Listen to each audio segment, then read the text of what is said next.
So if self-esteem, self-worth, self-confidence has been taken care in the teenager, Yeah. so is it true that this is taking us to the less depression prone in the adulthood? Is giving more stress to women? It's I a love myth that. or fact? I love that. I mean, it's beyond ridiculous. I mean, I love crowns. I mean, don't get me wrong. I'm a woman. I love crowns, especially if they're made with diamonds. I would love them. These days, social media has taken so much time Oh, of yeah. people. So is it giving more stress to people? So I always like to look at the positive of everything. I think social media is great. I love social media. It is sort of becoming a lot of pressure and anxiety for our children. So I think that we need to regulate the time that they spend on it, because you may have 1,000 followers, but you have only one friend. That's not a positive thing.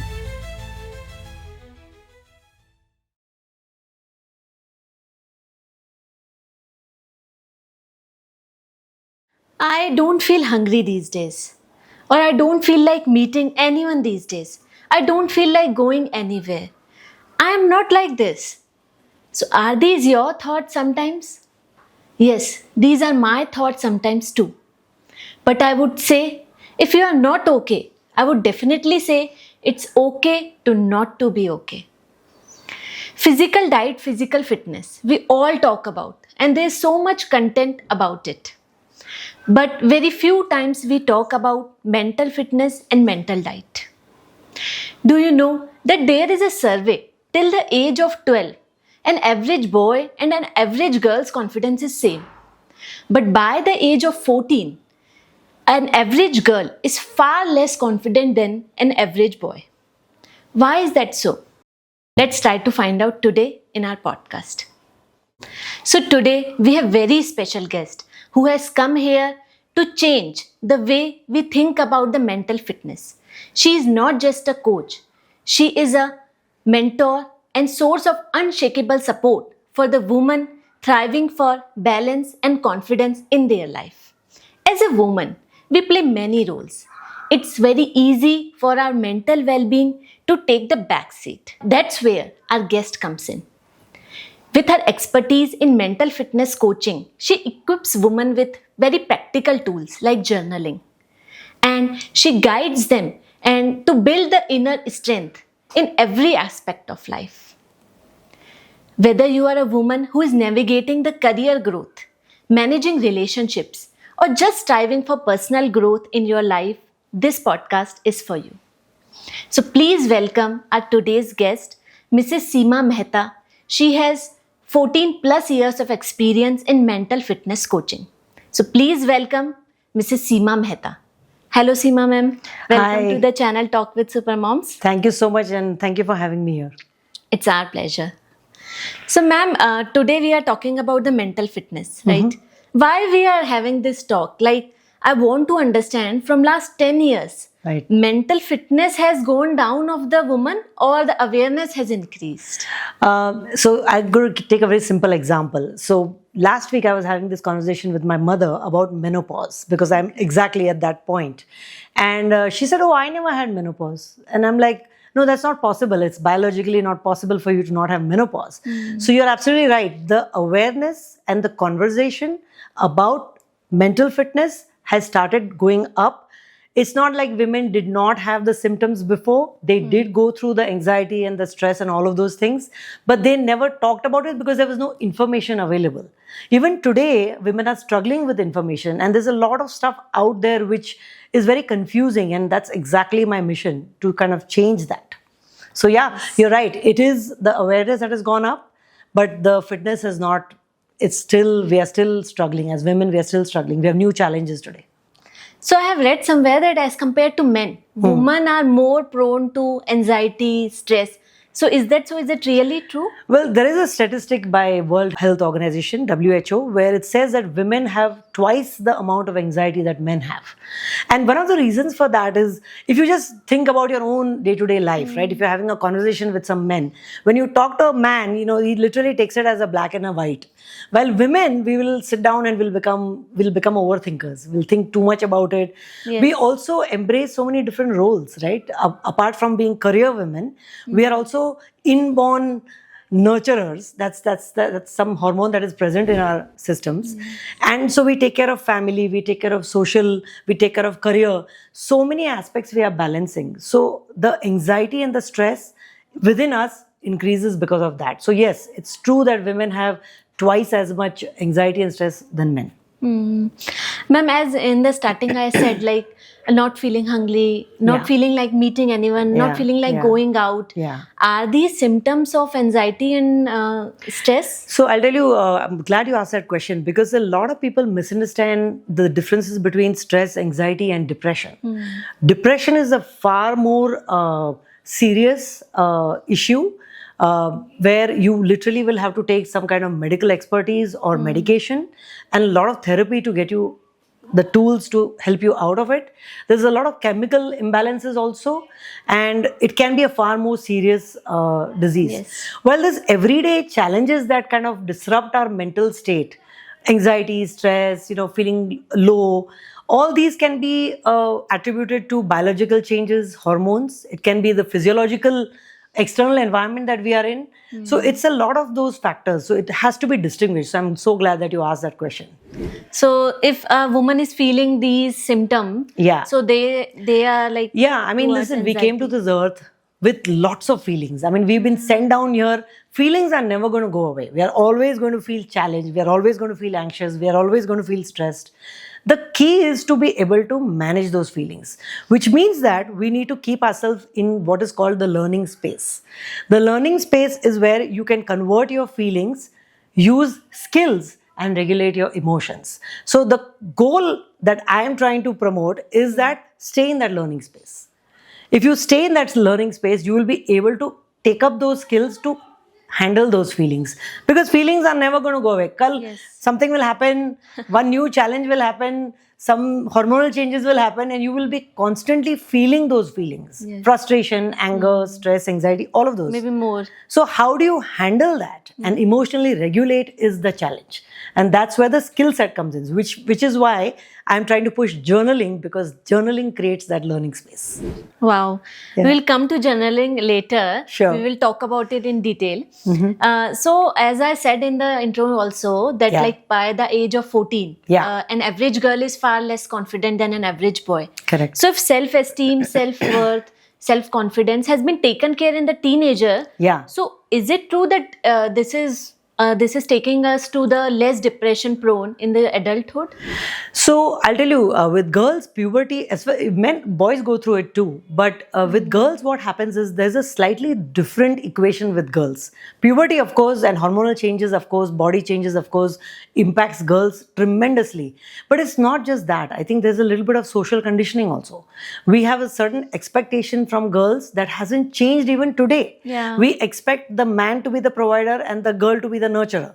I remember this very interesting ad that Dove had done. They had done a social experiment where they asked kids from the ages that had not hit puberty and the kids who had already crossed puberty, the teenagers, how does a girl run? So the older kids, the ones who were in the 19, 17, 18 years of age, they started running in a very girlish way, while the younger kids ran like how normally anybody would run. This clearly demonstrates that the social conditioning creates such a deep impact in the mind of a child, and especially girls, because girls anyway carry a lot more anxiety and self-doubt and overthinking than boys. Boys also go through a tremendous amount of stress, but with girls it is double. So we have to be extremely conscious about not raising our girls and boys differently. What a boy can do, a girl can also do, and that concept has to remain. So we have to be extremely mindful and help our children through that puberty stage. So you're right, there is certainly a difference, for sure. So, not only physical, it means like while raising a girl, Yeah. we should take care of the social aspects also. while Exactly, raising the her. mental regulation aspect. Yes. That's why I keep talking about the learning space, because pulling them into that learning space, maybe we need to come up with and devise some new ways in which we can deal with the issues that girls have. It's not like boys don't have issues. They have issues too. They go through tremendous amount of bullying in school. yeah. But with girls, maybe the emotional regulation, management, it becomes very, very critical. And it's important to start that early. So this journaling that you support, Yeah. so can it help the teenagers? Yeah, Absolutely. I think I'll tell you, to be honest, I have never journaled in my life.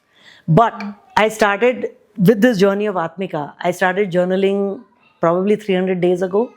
Oh. And in 300 days of journaling, I was able to reveal so many different patterns of my own emotional regulation and behavior, that looking at those patterns of behavior, I was able to come up with strategies. How can I approach this differently? How can I reframe this thought? Is it really true? Am I really this person? So a lot of the overthinking and the self-doubt started slowly disappearing, and my confidence started going up. And that's exactly why I feel if we start helping our children journal very early on in their life, it's not just dumping your negative thoughts, it's about regulating your emotions. So it's very critical that we use it as a tool to help us regulate and stay in that learning space that I was talking about, so that we can handle our feelings. So these days kids don't want to Yeah. putting this habit in them. I think this will take time. Once the habit is created, Yes. they will write. But Absolutely. how we should ask them, like first what they should write in their journal? So before I get into that, there are 2-3 stages of this. The first is awareness. Awareness means, what am I feeling? Right? Am I feeling upset and frustrated because this friend of mine didn't talk to me, or somebody bullied me, or they didn't sit down and have lunch with me? I'm very upset about it. I'm being isolated. So whatever feelings you have to have, you need to first create an awareness of it. Then between awareness and action, there has to be a razor thin gap, which means you have to take a quick action to take care of it. So first identify what your feelings Okay. are, write about it, that this is how I felt, look at it and reframe it. That is this really true? Is this the reason why they didn't talk to me? Is this, maybe because I'm too fat, I'm too thin? All this body shaming, all these kind of overthinking thoughts start coming in the life of a child very early on. Yes. So what journaling will do is that it helps them solve those things. Now, journaling doesn't mean that always you have to write it down, because this is a digital age. These kids don't want to write anymore.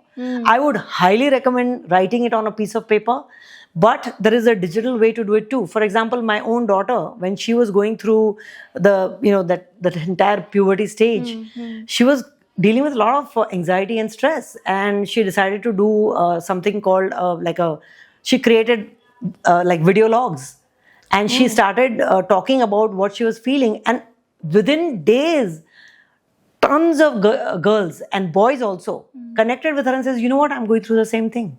How do you deal with this? And that engagement led to a movement, which is why I feel like talking about your feelings is okay, but then taking that awareness into action is more important, because then you have to reframe it and ask yourself, is this really true? So we can sit and have conversations with our children, but giving them that tool of being in that learning space through journaling will help them do it independently, which is why I push it. I think it's something what everybody should do. And you can start it at any stage of your life. It's not like, okay, I missed out on so many years. It may take you a little longer, but it will work. It Wow. does work. I've done it myself. That's really great. I think this will bring the awareness in the Yes. kids, Yes. about themselves, what they Yes. think about themselves, what they think about their feelings, Yeah. and how they can come out of that feeling. Correct. And how they can take the action, as you said. Yeah, and I think most of the time people go through anxiety and stress because nobody validates the feelings. Like, I'm going through this and I'm talking to my mom about it. For example, if I have a conversation with my mother, she'll say, oh, when I was your age, this never happened to me. I don't think that's what we need to do. As parents, what we need to do is to say, really, why do you feel this way? So validate and acknowledge what they are feeling. Help them process it, reframe it, so that they start building their self-worth. A lot of children struggle with self-worth because they don't feel confident at all. And we are instrumental in actually promoting that. And I think that as parents, it is our responsibility to validate what they are feeling so that they start building their self-worth. And in future, as adults, they are emotionally regulated. Yes, That's the goal. That's why I started teaching kids earlier. I taught 3,000 students the art of communication skills, confidence building, and mindset building. Simply because if you have a strong growth mindset, you will be dealing with failure, with challenges very easily. Because failure is not going to, most kids today, if you got 97%, where did you lose the 3 marks? That's the first question we will ask. Instead, if we say, oh, wow, you know what? I failed in this, but I didn't lose all the marks. I got some. Let me figure out how and why I failed in the other rest of the subject. So I think the goal is to familiarize and make failure comfortable with our children. And Yes. that happens only with emotional regulation, which is Yes. why journaling is such a powerful tool to pursue this. And as adults, we can use it to pursue happiness. You write down about, so you ask me, how do you do journaling? Write down about gratitude, write down about intention, write down about releasing negative thoughts. This is the first step. If you do just even these three things, it's enough. Because if I start the day by gratitude, or I start my day with saying, I'm going to have an intention of doing this today, your day is going to go well because you had already decided that. And if you end the day by saying, I'm going to release all the negativity of the entire day, you will sleep well and you will not carry that forward because you have intentionally released all those negative thoughts. That's what journaling does. And I do this on a daily basis. So that's why I feel like I'm a much happier, calmer person than I was. Yeah, that seems to be a great tool right from the starting of the teenage. Right. And like continue. Yeah, and there is always therapy, right? There are a lot of very qualified therapists, psychologists, psychiatrists who can help you. But I feel like if we can take up this responsibility of taking care of our own emotional regulation and stay in that space where all our feelings can be regulated by using this skill. And for that's staying in that learning space is journaling. Journaling helps you stay in that space, which is why I'm pushing it so much, because I feel like it's an easy way. Yeah, it's an very easy easy. tool. And in the case of kids, if they want to do it digitally, go ahead. Whatever works for you. Yeah, You that's great. That's great for the kids. Yeah. Myths and facts generally session we keep in the end. Okay. But in this case, I have kept in the starting so Okay. that people can have more awareness from the starting of the podcast. Sure. So we will have the myth and fact session. Okay. So I will ask some statements. You tell me it's a myth or fact and why. Sure. So first is working women's mental fitness is declining as compared to non-working women. It's a myth or fact? I think it's a myth. Okay. I'll tell you why. Because working women, obviously, they are more confident because they're financially independent, and that's one of the problems that most women have. They have low self-worth and low confidence because they feel like, oh, I'm not contributing. Well, women contribute tremendously. I mean, money making is not the only way you contribute. Yes. You contribute in so many different ways. You're raising children, you're raising a family, you're taking care of so many needs. But with working women, the problem becomes that they have to find balance. It becomes difficult to work and be the nurturer, because that's the role expected out of women, right? Even I remember when the pandemic happened, most of the women who were working, despite the fact that the husband and the wife are still in the room, it is the woman who has to get up and make sure the lunch is ready, right? Yes, So yes. that role has not changed yet. So I feel like for working women, the challenge is the balance. And for the non-working women, the confidence is the problem because they are not earning enough and they feel that defines their self-worth.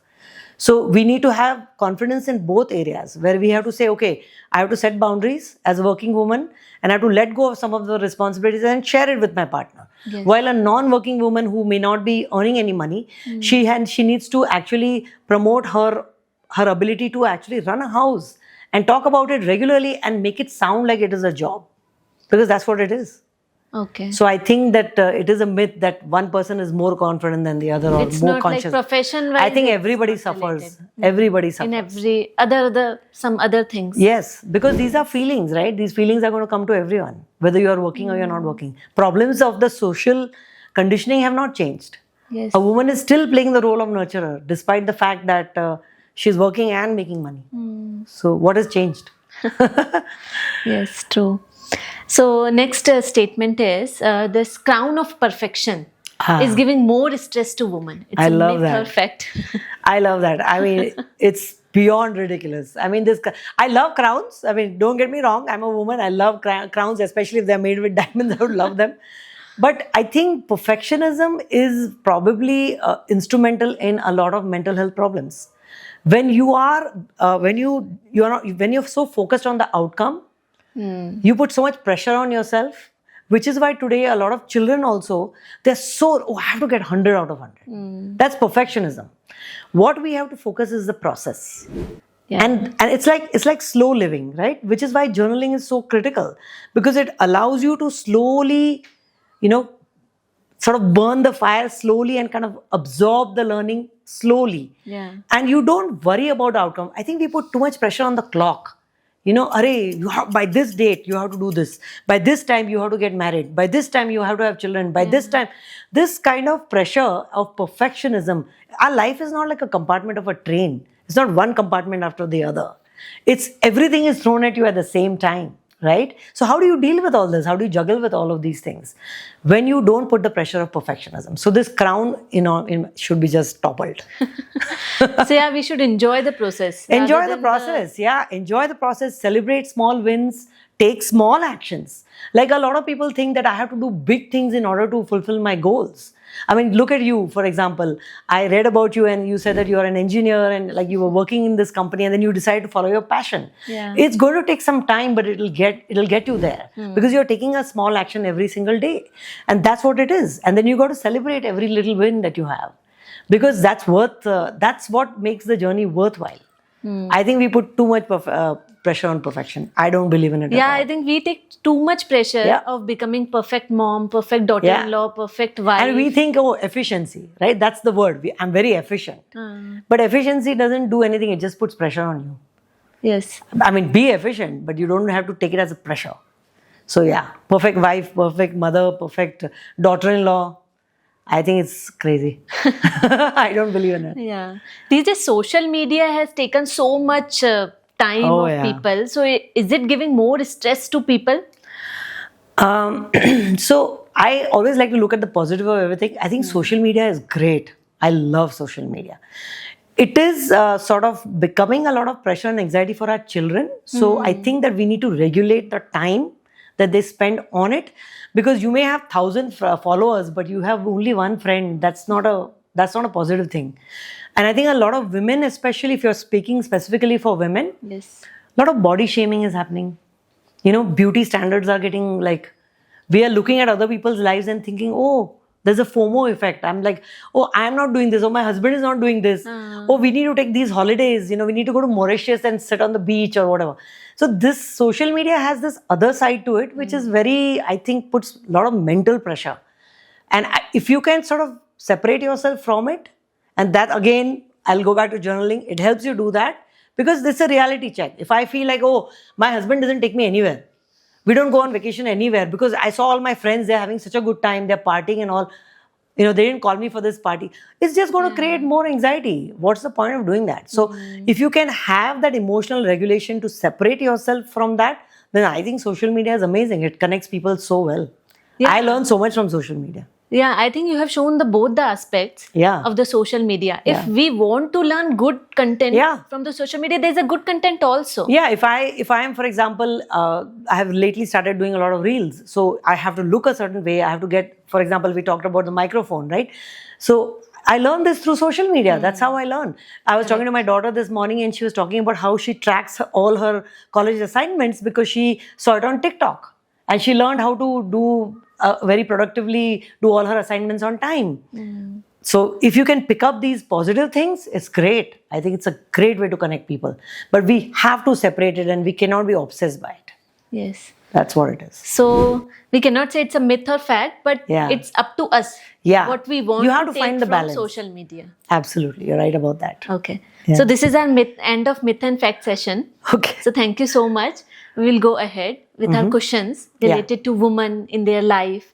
So woman is the biggest friend or can be the biggest enemy of another woman, right? So many women and moms I have seen they judge other women around them, other moms around them. Right. Whenever any mom or woman want to do something for themselves, Yeah. then other women and moms say, let's see, Yeah. like she's doing for herself, she's not a good mom, she's not taking care of kids, Yeah. and she's thinking about herself only, she's selfish. These things we listen. Right. So what is your suggestion to our women viewers so that they can help women around them to uplift their mental fitness? That's a very, very good question. And it's a very deep question because I think that I feel personally that women have so many skills and so much power and so much strength. The fact that we can give birth is literally the sort of like a reward or award that we get naturally speaking, right? Yeah. The problem with us is that we are conditioned in this society so deeply that we start becoming very judgmental. And if women take away competition and become more collaborative, if we can learn to set boundaries and be more like, what you're doing is amazing. I think we will become probably superior in this world. I really believe that. But unfortunately, I see that a lot of women pull the other women down. We have crab mentalities. If one crab is climbing up, the other one will pull it down. And I think that is detrimental for women's growth. So I think it is very important for us to promote each other, support each other, have a more collaborative approach. And if you are finding that there are women around you who are like that, time to say, sorry, I don't have time for this. I'm moving on. Set boundaries and move on. Because I'll tell you, today I can very proudly say, as you grow older, your number of friends will also go down. And you will be surrounded by people who are themselves high achievers and they do very well in their own lives. And if you can be happy for each other, we can be the best support system. We don't need anybody else. Women, in my opinion, have the best network. I mean, today, if as a housewife, if I have to get some information out, I can ask 5 other women and I'll get the information, right? Yeah. We are so efficient. Men talk a lot about their networking skills. Women don't. Why don't we do that? Why don't we push ourselves and say, listen, I am networking. Even as a housewife, I am networking because I'm finding solutions.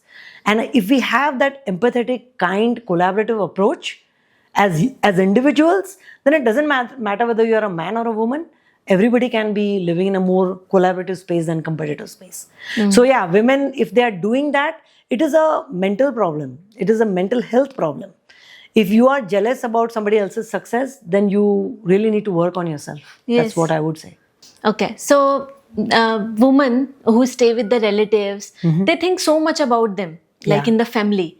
Like they compare themselves with other women, or whenever they want to do something for themselves, they think Yeah. what family will say, what relatives will say, what Yeah. friends will say. Yeah.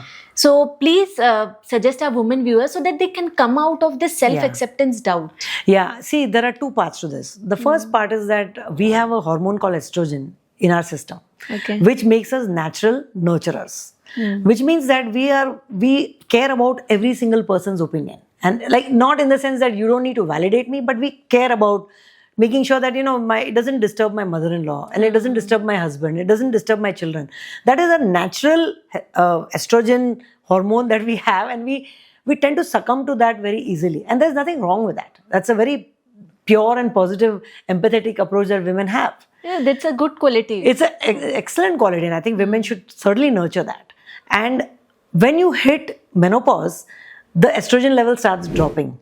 And that's when women start becoming less of nurturers and they start focusing inwards and they realize, oh my God, I spent last 30 years taking care of everybody's needs, Not about but I didn't take care of my needs. So here is what I would say to women who are starting out early, who are young, that take care of your own needs. Self-care is not selfish. Yes. Because if you take care of yourself, you will become a better nurturer.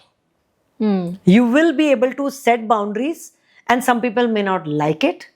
It's okay. It's perfectly okay if they don't like it. Because you're trying to even take care of your own needs while taking care of the family. And if you can take care of your needs, then you will take care of the family better. So explain that to them. And if they don't understand, let it be. You can't do much. Because you cannot change age-old conditioning that a lot of the elders have. Nobody wants to be rude to them. Of course not. But I think it is the woman's responsibility to take care of her own needs. Like if I have to sit down in the morning and say, you know what, the next 10 minutes, I need to sit in the sun and drink a cup of tea, and I don't want anybody to disturb me for those 10 minutes. Those are my 10 minutes. It's okay to ask for it. I'm not asking for 3 hours. I'm asking for 10 minutes. Let her gather her thoughts. Let her, look inwards, calm her mind so that she can deal with the rest of the day. And that is not harming That's all you others. need to do. So I would advise that it's not a very big thing. You don't have to go in and get a spa day every time. Yeah. That's not taking care of yourself. Taking care of yourself can be as simple as following certain rituals. It could be sitting in the sun, lighting a lamp, whatever it is that makes you feel calm before the chaos begins, do it. So that's all we need to do, and set the boundaries. It's very hard to set boundaries. And I think women struggle with that. We overthink and we can't set boundaries. And once we start seeing it as not a negative thing, it's nothing wrong. If I can be a better nurturer, my goal is to be a better nurturer, then I need to take care of myself. Yeah. So let's take away that guilt. This guilt is not working for anyone. It's a waste of time. Don't sit down and feel guilty. That's my advice to all the young people. Don't feel guilty about taking care of yourself. We are not saying become selfish, but self-care is what you need to focus on so that you can be a much better individual. Yes. That's my advice. If we will heal ourselves, then only we can heal others. Exactly. Exactly. You got that right. Yeah. So as you said, like self-care is not selfish.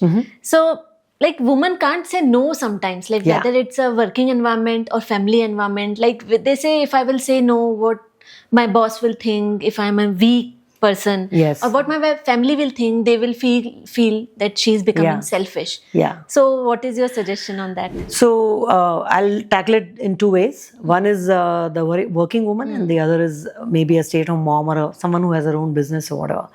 I've had clients where they have come to me and said, I sit in a conference room. There are a lot of men. I'm probably the only woman in the room, and I want to say a lot of things, but there is this guy who keeps shutting me up. Yeah. He doesn't allow me to speak.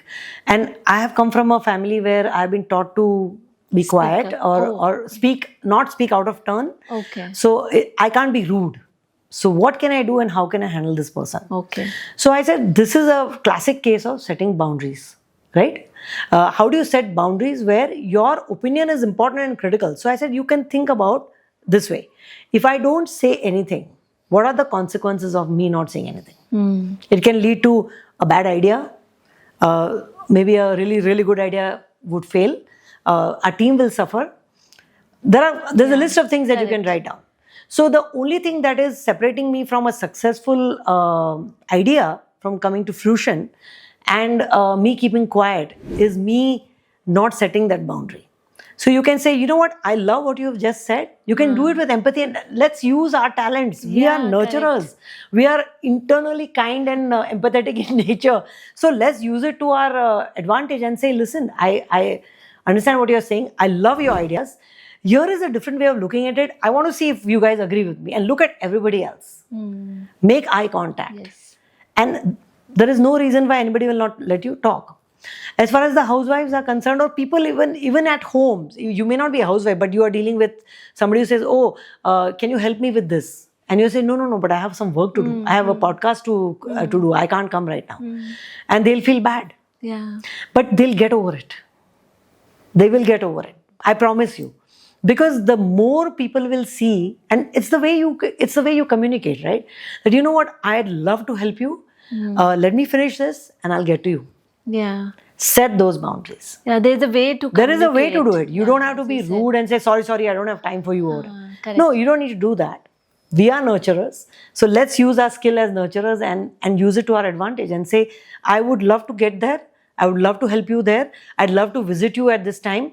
But there are 3 things I need to take care of. As soon as I finish you, I promise you I'll be there. That's it.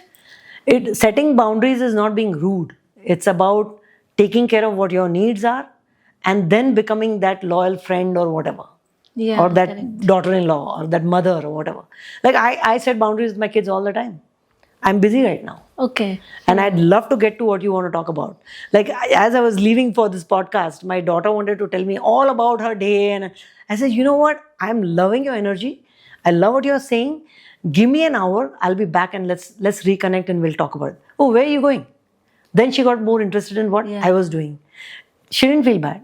And it's fine. It's okay to do that. That's what I'm saying. Stop feeling guilty. It is okay to take care of yourself. Set those boundaries. So saying no is not at all wrong, but like we should learn how to say no. How do you There's a say way it? of saying Yeah. How do you say it? But say it. Yeah.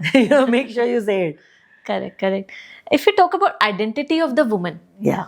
Generally people confuse it with like if a woman is working professionally, we say she has identity. And if a woman is not working, we say like she doesn't have identity. Yeah. So maybe people are taking the identity in the wrong way. Yeah. So like Hindi mein we say na vajood and that thing. So that is confusing, identity word. See, this word identity is such an interesting thing. I think people, not necessarily women, but even men do this, where we equate our identity with our work. But you're more than your work. Yes. There's more to you than your work. There could be your interests, there could be your hobbies, there could be your personality, there could be things that you want to pursue. There's a lot more to you than you're just your work. So for example, if you lose your job, is your identity over? No. It's not over, right? So that's one part of identity. So identity cannot be attached to your job. Your job is not your identity. It is just something that you are doing in order to maybe take care of your family or nurture your interest or pursue your passion. Now, as far as women is concerned, who decides what our identity is? We decide.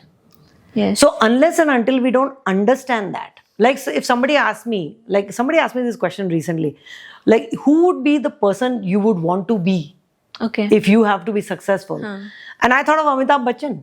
I'm like, I want to be Amitabh Bachchan. Like, why Amitabh Bachchan? Why not a woman?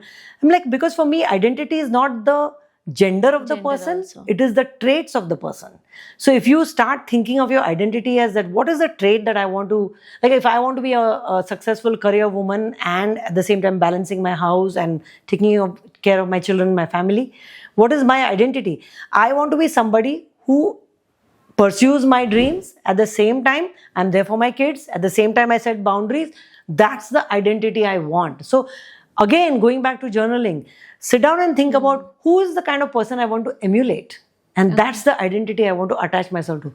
This thing about, oh, I'm working, therefore or I'm not working, तो मेरा कोई वजूद ही नहीं है, is really old-fashioned social conditioning. And we have to get rid of it. We cannot be in the Stone Age, we cannot talk like this anymore. Identity is about the traits and the values and the self-worth that you want to create for yourself. And it cannot be attached to a job or any task that you do. It is about what your values are, what your dreams are, and what you want to acquire as skills. Yeah, definitely. It's a overall personality. It's I the think traits so. Yeah. that, like many traits that that combines the person. Exactly. And I think even so, this applies not just to women, but it also applies to men. also. That you don't create your job as your identity. That is not who you are. It's just part of what you do. Wow, greatly explained. Thank you. So, journaling that you support too much, right? Yeah. So, from like regarding the teenagers, also we talked about the journaling before questions. Now, for the woman or adults, how journaling can help the woman to become more confident and to become more so that she can do self-care. So, how it can be done and what are the benefits of this? So, women and even any adult, when you have not spent enough time regulating your emotions, you're going to be left with feelings. So think about it this way. If you feel, मेरे साथ ऐसा क्यों होता है? Every time something happens, I solve the problem, another problem comes. I solve this problem, another problem comes. Oh, I don't have money, I don't have health, I don't have... So we are constantly thrown with challenges. Okay? The challenges and feelings are being thrown at us. And we are going to continue to have those feelings till we die. Correct. Right? So the feelings are never going to go away. And as humans, our brain is trained to gravitate towards negative feelings.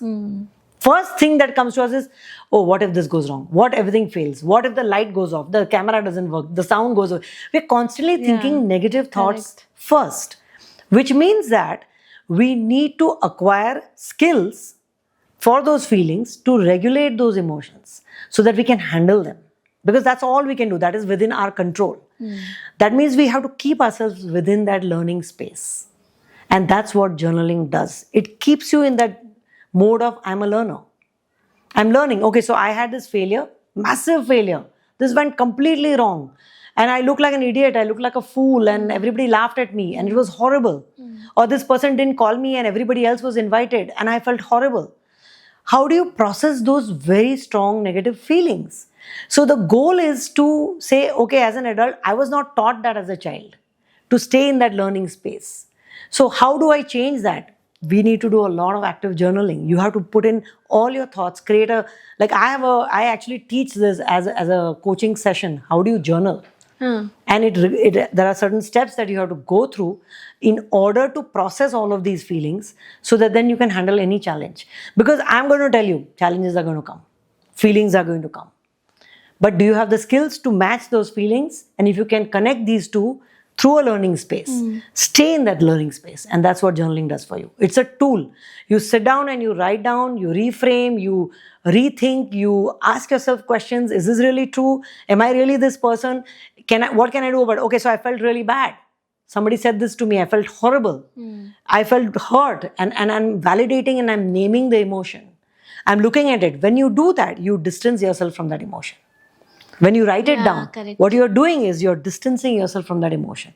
It no longer becomes who you are.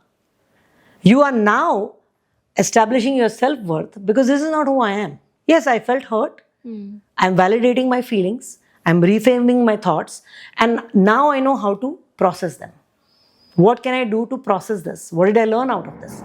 Okay, maybe next time I handle this situation this way, not this way. I could have done this instead of this. So, for example, if a person is saying, I'm always having financial problems, I never have money. Well, how do I solve this problem? So, you write about it. How do you make money? A lot of people in India, especially, we think that money only comes through your job. But there are so many different ways in which you can make So money. many ways. You can have a job, you can have a side hustle, you can do investments. Yes. Especially for women, I would say that get yourself financially smarter. I mean, make investments. I have been investing for years. You don't have to, I was a housewife for many, many years, and I made sure that my husband transferred a certain amount of money so that I can open myself a Demat account, and I started investing. Today, I'm financially secure because I have been doing it for a long time. So money is not just made through a job. It can be done through investments, through inheritance, through side hustles. Yes. You can figure out so many things, but that can only happen when you have awareness. So you have to be aware of what you are feeling. Immediately take a small action towards it. So the first action I took is I reached out to a friend and said, listen, I don't know anything about Demat account. Shares, I have no idea. मुझे समझ में नहीं आता है finance. Tell me. And he was a financial expert. He spent 3 days talking to me on the phone, teaching me how to open a Demat account, how to do this. I didn't go to anybody else. In 3 days, I started my own Demat account and I'm an investor. So you can figure out a lot of things if you take small action towards the awareness that you have created. So the distance between awareness and action should be razor thin. Don't take too much time. Take small step, any small step. Picking up the phone and calling. For example, fitness. How many of us are feeling lazy about going and being fit? I hate going to the gym. I'll be very honest. I don't like going to the gym. So what do? Well, the first step would be take your shoes out and put it near the door. Take one action. Take a small action. Because without action, you can't do anything. So these are the strategies that journaling can provide, and you are intelligent enough to come up with the solutions. You don't need to go and ask people. You can solve your own problems. You can process your feelings, but make sure that your awareness and action is very razor thin. There's a very little gap of time. If time keeps going, you will be very demotivated. Oh, मुझे motivation ही नहीं है. More guilt comes But in. motivation comes after action. It doesn't come before action. Only when you take action will you be motivated. If I go to the gym and actually exercise and I see the result, I'll be motivated to do more. Yes. So motivation doesn't come before action, it comes after. So all these things, learning, you can do through your journaling. It's a very, very powerful tool. So this learning space, you use that name. Yeah. So can you explain that learning space more? Like learning space means learning can be learning any new skills or learning about ourselves, self. Okay. So self-learning. So what is that learning space according So I would go to kids for this. I'll take an example of a child. If a child has behaved badly, for example, okay, they're very, maybe didn't do very well in math, and is very frustrated. Okay, so here's the feelings. The feelings are, I'm frustrated, I'm horrible in maths, I can't do maths. How many of us in India have decided that maths is a very difficult subject? 90% people? Yes. Why? Because we've been told that maths is a tough subject. Agar nahi aata hai to chhod do, you will not be able to do it. So we get frustrated. Now, between the feeling and the skill, there is a learning space. What we have to do as parents is to keep our children in that learning space and say, listen, okay, you're frustrated, I understand. Go to your room. I'll punish you now because you got bad marks in math. Is that going to teach him how to do maths? No. It's not going to teach them how to do maths because they have now left the learning space. They are no longer in learner mode. They have left it. They are so frustrated. The feelings have taken over. That's what feelings do. They take over. They take over every positive action you should be taking. And therefore, they leave the room and they leave the learning space and they don't become those mature adults who can emotionally regulate themselves. Yes. So, as parents, we have to teach our children to stay in the learning space. Okay, so you didn't do well in math. What can we do about it? Walk me through the steps. Allow them to come up with solutions. Keep them vested in the process. Demystify failure and say, okay, you failed. So, but what is failure? Failure means, acha, I did this wrong. Maybe I made a silly mistake. Or I didn't have my multiplication is not very strong. So, okay, so tell me, what can you do about it? Mom, maybe I need to do more multiplication. Okay, let's put that down. This is the kind of conversation we need to have with our children so that we continue to keep them in a learning space. As adults, you can do the same thing. Yeah. Don't leave the learning space. The minute you leave it, the feelings will take over. So feelings are not useful unless you have skills. And that staying in the learning space allows you to build those skills. Because you can see for yourself, I'm writing it down.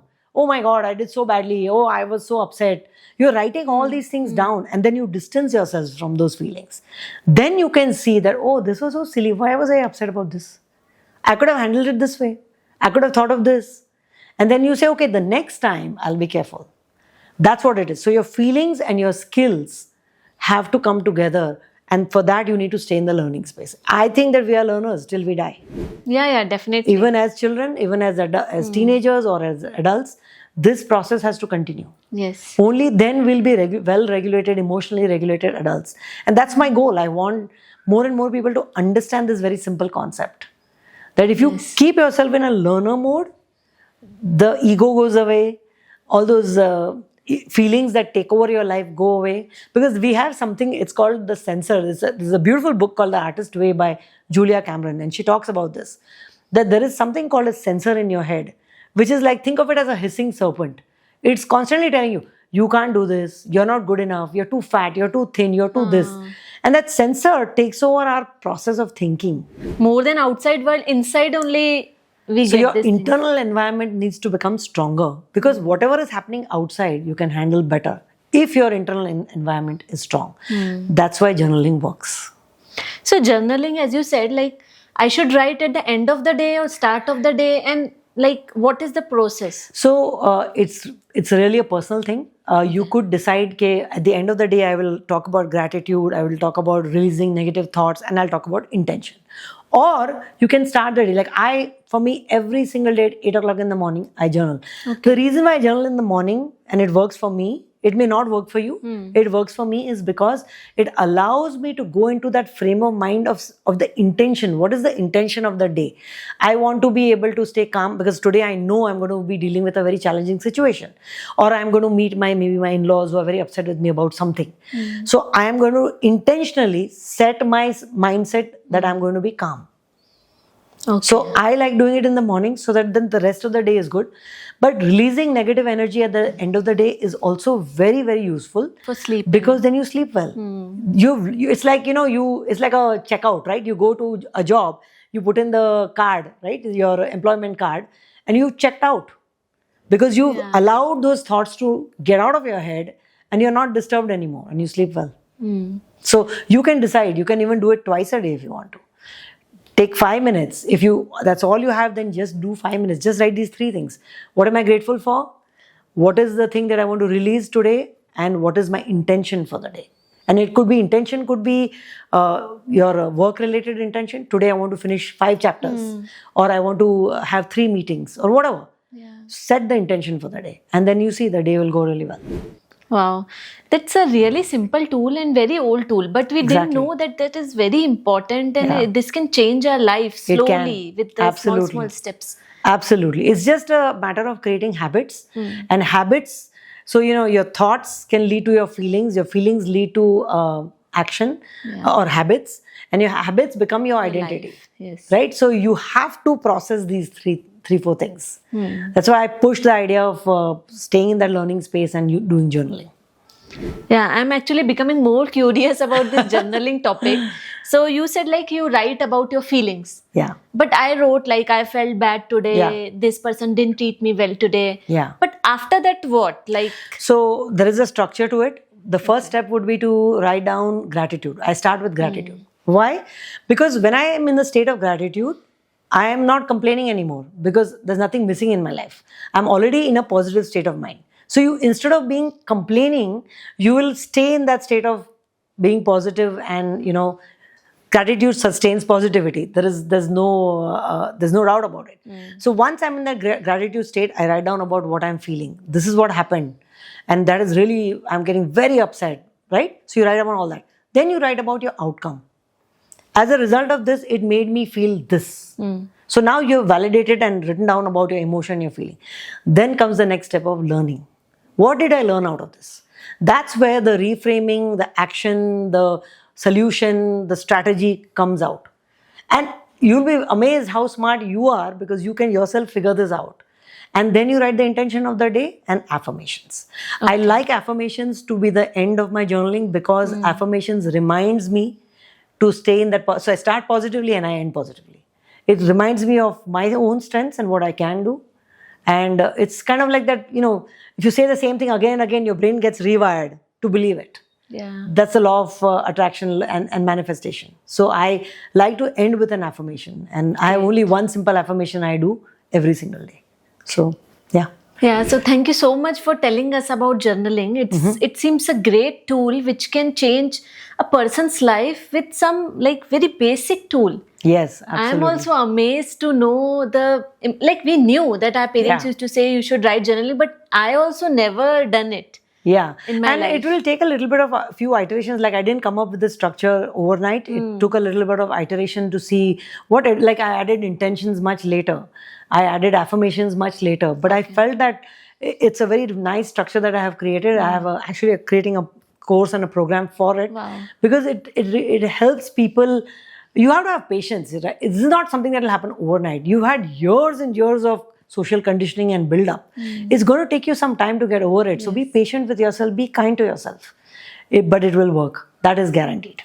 So journaling also you have created some structure. Yes. When we were young, we used to write just whatever had happened in the day, just write it. Correct. And that's why people got bored. They got tired of it because, you don't really learn anything out of that. Right? You need to have something that sort of teaches you how to get that skill set so that the feelings and the skills come together.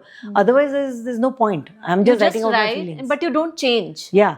And people have different formats of journaling. You can do journaling for your feelings. You can do journaling for your goals. Like I have a lot of clients that I help setting their goals, what they want to do in their life. How do they go about, creating those goals, creating a vision board? How do you do reprogramming of your mind, rewiring of your brain? So there's so many aspects to it that you can do, which is what I teach. And I coach a lot of people for that. But journaling, start with what is basic and what you need. This is the simplest format that you can use, and I use it every day. Wow. It seems to be I call it the vitamin J. Oh, great. It's a nice term. It's a nice one, yeah. Thank you. Thank you so much. Sure. So regarding the mental fitness that we talk about, so if a person needs to visit the mental fitness coach, what symptoms he or she should see in himself or herself? Yeah. So that he or she should realize that now is the time I should visit a coach. So, if you, I won't go too heavily into the actual mental health problems because for that you need to go to a professional. But just for day-to-day life, if you're constantly overthinking, you are constantly having self-doubts. You're not feeling confident. You are constantly having negative thoughts, and that is consuming you constantly. Then you need help. You need some kind of a mentor, or you need to process this, because these are real feelings and they are debilitating your life. They are harming your day-to-day function. And you're getting very irritable, you're getting upset. And anyway, with women, we have so many hormonal changes that we deal with that already. But if it is going beyond your hormonal cycles and it is just constantly there, you're just angry all the time, you're frustrated all the time, you're feeling dissatisfied and restless all the time, it means that your feelings have not been processed and they require a little bit of processing. So most people who come to me, really, I do literally 4 sessions. That's it. In 4 sessions, we regulate these things, because all you have to do is create that awareness and take action. That's it. So I think that be very mindful of what you're feeling. If you're feeling that this is happening a lot, then it's time to reach out to a coach or a mentor and help you through it. And a lot of people think, you know what, I'm not going to go to a psychiatrist, I don't have a mental, मैं पागल थोड़ी हूँ. It's not that. It's really about investing in yourself. Because you want to be a better nurturer, you want to be a progressive person, you want to grow as an individual.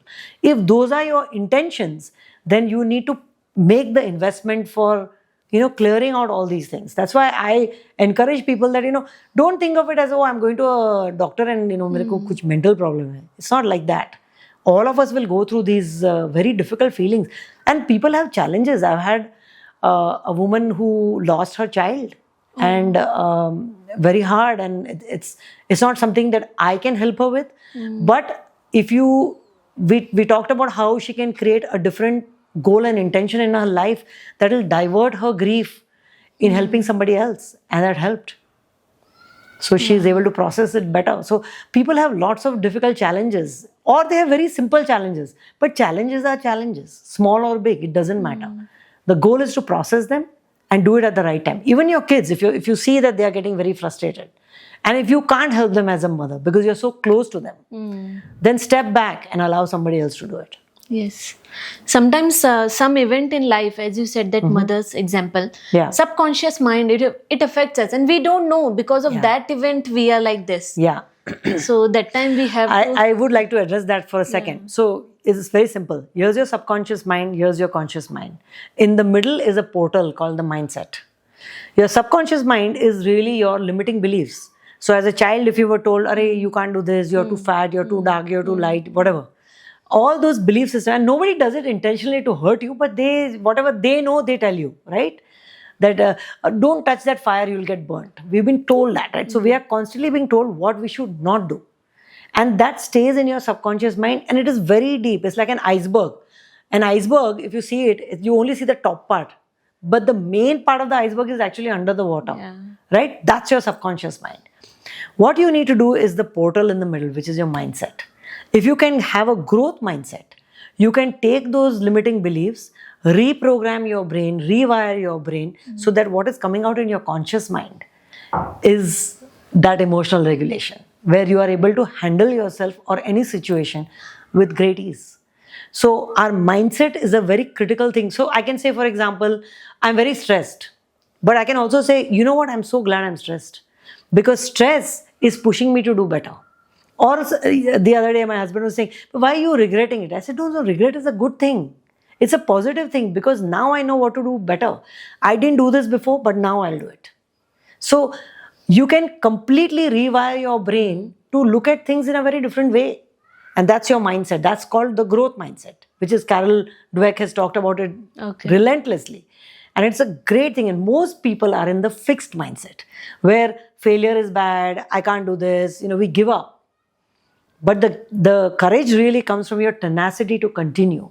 And if you can continue, then you have emotionally regulated yourself. And that's our goal. And nobody's perfect, but we can keep trying to get better and better. So that's what I wanted to say about the mindset part. That's great approach. Yeah. That you are telling people and our women viewers, this will really help. Yeah, and it's not just being positive all the time, right? It's not like, oh, I'm going to be positive all the time. No, you will have some very negative thoughts. But how do you handle them is the key. That's where the emotional regulation comes in. We need to focus on that. This is amazing. Yeah, thank you. So we have entered into the new year, and 1 month has already gone, and we are shooting in the next month. Can you believe it? It's February 1st, yeah. But still, 11 months are there. Yeah. So please give some advice to our women viewers, like what goals they can make to make their mental fitness more better. There's a very simple thing that I'd like to say is like, you're going to be constantly seeing challenges in your life. Yes. God is going to, or the universe, or whatever you want to call it, your creator, whatever you want to call it. Because I'm not a very religious person, but I'll say that the universe is constantly going to throw you challenges after challenges until you learn to handle them. So don't blame other people, don't overthink, don't complain. Figure out how you can learn from this and change yourself. Adapt yourself, because adaptability is the key to survival. And if you are doing inaction towards whatever is happening in your life, then contemplate that inaction, because that's where the problem lies. If you don't take action, nothing is going to change.